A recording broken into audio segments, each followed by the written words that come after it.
Hai teman-teman semua, balik lagi di channel Ajun Homebaker. Kali ini saya mau bikin choco wavy loaf yang modelnya kalau dipotong nih mirip kayak garis-garis motif zebra gitu ya. Pembuatannya pun tanpa diulen ya, juga tanpa mesin. Yuk kita langsung ke cara pembuatannya. Pertama-tama siapkan tepung roti, lalu gula, susu bubuk, ragi instan, lalu diaduk rata. Nah kali ini kita kan mau bikinnya nggak pakai mesin ya, jadi saya mau pakai susu yang hangat ya. Lalu telur satu biji ya, terus dikocok-kocok, diaduk-aduk dulu sampai rata. Lalu ambil tepung yang ada di pinggir ke bagian tengah ya, aduknya perlahan aja ya. Nah kalau misalnya udah mulai begini kan udah susah diaduk, berat ya. Lalu saya mulai pakai tangan, diremes-remes aja, cuman sampai menyatu aja ya, sampai jadi satu adonan seperti ini. Nah di tahap seperti ini tangan saya masih lengket ya sama adonannya, nggak apa-apa. Lalu saya istirahatkan dulu adonannya selama 10 menit, ditutup plastik wrap. Nah setelah 10 menit selanjutnya saya mau masukkan garam lalu mentega ya. Nah dalam tahap yang sekarang kita cuma perlu bikin menteganya cuma sampai menyerap ke dalam adonannya ya. Caranya yang paling cepat itu diremes-remes aja sampai dia menjadi bentuk-bentuk lebih kecil seperti ini. Nggak usah khawatir ya tangannya lengket, karena kalau misalnya menteganya udah terserap semua, tangan otomatis nggak bakalan ada adonan yang lengket lagi ya. Lalu selanjutnya istirahatkan lagi adonan, tutup dengan plastik wrap selama 30 menit. Nah kelihatan kan adonannya udah lebih mengembang daripada sebelumnya. Selanjutnya kita mau keluarkan ke alas kerja ya.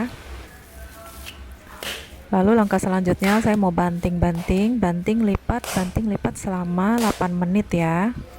Nah setelah 8 menit adonan akan terlihat lebih halus ya. Ini sudah kalis ya kalau udah kayak gini, tinggal dibulat-bulatin. Nah seperti ini kelihatan ya, sudah halus banget. Selanjutnya saya mau belah dua adonan sama rata. Setelah itu satu bagian saya mau bulat-bulatkan dulu lalu disimpan. Jangan lupa ditutup juga ya supaya adonannya tidak kering. Lalu yang bagian satunya lagi mau saya tambahkan pasta coklat yang tadi sudah saya bikin dari coklat bubuk dan air hangat ya. Selanjutnya dilipat-lipat, diuleni sedikit ya supaya tercampur dengan rata. Nah setelah sudah tercampur rata seperti ini, sudah kilat, lalu setiap bagian kita bagi jadi 3 ya, bagi 3 sama rata, lalu dibulat-bulatkan seperti ini sampai mulus. Selanjutnya kita taruh dulu, disisihkan.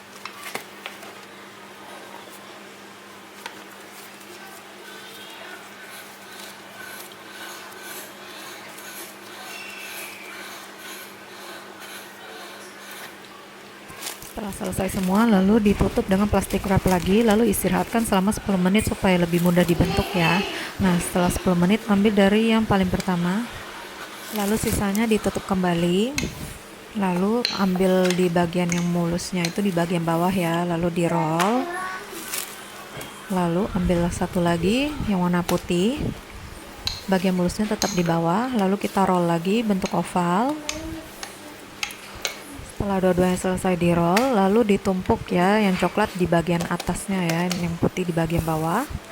Lalu setelah jadi satu, kita roll lagi.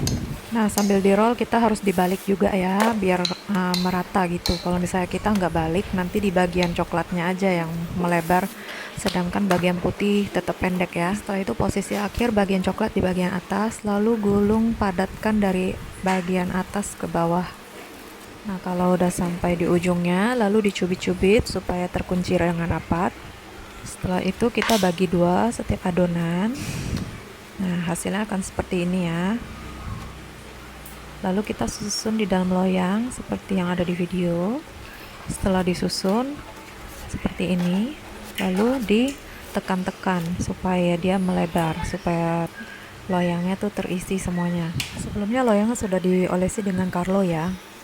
Selanjutnya kita mau proofing ya, biasanya 40-50 menit atau hingga mengembang hampir 80% dari loyangnya ya, seperti ini hasilnya. Lalu dibuka, selanjutnya kita mau tutup, lalu ini udah siap dipanggang. Jangan lupa ya ovennya harus selalu dipanaskan dulu sebelum dipakai. Nah ini udah selesai, kita buka dan lihat isinya bagaimana. Ini posisinya masih baru selesai keluar dari oven ya.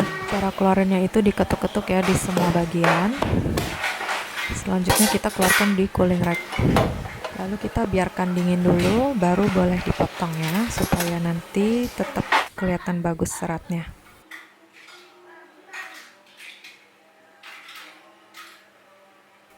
Oke, sudah dingin. Mari waktunya kita potong-potong. Kita lihat dalamnya bagaimana. Terlihat ya, bentuknya itu ada motif-motif seperti zebra. Teksturnya pun juga sangat lembut ya, bisa membal. Nah, kita lihat seratnya pun juga panjang ya, padahal nggak pakai mesin, juga nggak diulen. Kelembutan roti ini bisa tahan sampai berhari-hari ya, asal dimasukkan ke tempat yang tertutup ya. Oke, kalau kamu suka video ini, klik like, share, dan komen ya. Terus jangan lupa klik subscribe juga buat kamu yang belum subscribe, dan juga klik tombol lonceng supaya nggak ketinggalan notifikasi video terbaru dari saya. Terima kasih.